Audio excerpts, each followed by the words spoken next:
Hello అండి, నిన్నైతే చిన్న పని మీద నగర్ కర్నూలు వెళ్ళామన్నమాట. ఇంకా అక్కడ పని చూసుకుని అమ్మ వాళ్ళ ఊరు కూడా నగర్ కర్నూలుకి దగ్గరే కదా, కలిసి వద్దామని చెప్పేసి అక్కడ ఈ పళ్ళు అయితే తీసుకుని ఇంకా అమ్మ వాళ్ళ ఊరికి అయితే బయలుదేరిపోయామన్నమాట. ఇవైతే అంత స్వీట్ గా ఏం లేవంట, చప్పగా ఉన్నాయని చెప్పేసి చక్కెర అయితే వేసుకుని తింటున్నారు మా వాళ్ళు. ఇంకా మొన్న తమ్ముడు మాల వేసుకున్నప్పుడు శ్రీశైలం అయితే వెళ్ళుండే కదా, ఇంకా వచ్చేటప్పుడు అయితే ప్రసాదం తీసుకొచ్చిండు కదా. మా ఊరికి తీసుకొచ్చిద్దామంటే వీలు అవ్వట్లేదంటే ఈ రోజు వాళ్ళే వద్దాం అనుకున్నారు. అనుకోకుండా మేమే నగర్ కర్నూలుకి రావాల్సి వచ్చింది.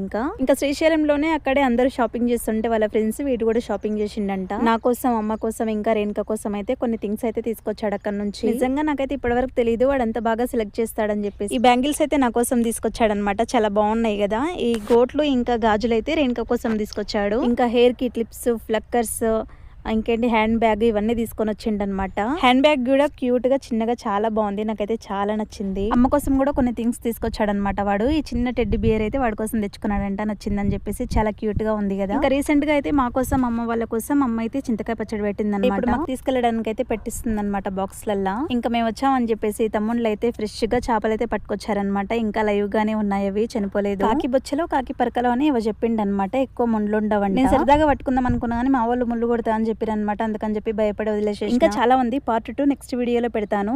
మరి ఇంతవరకు ఈ వీడియో చూసారు కదా, నచ్చితే ఒక లైక్ చేయొచ్చు కదా.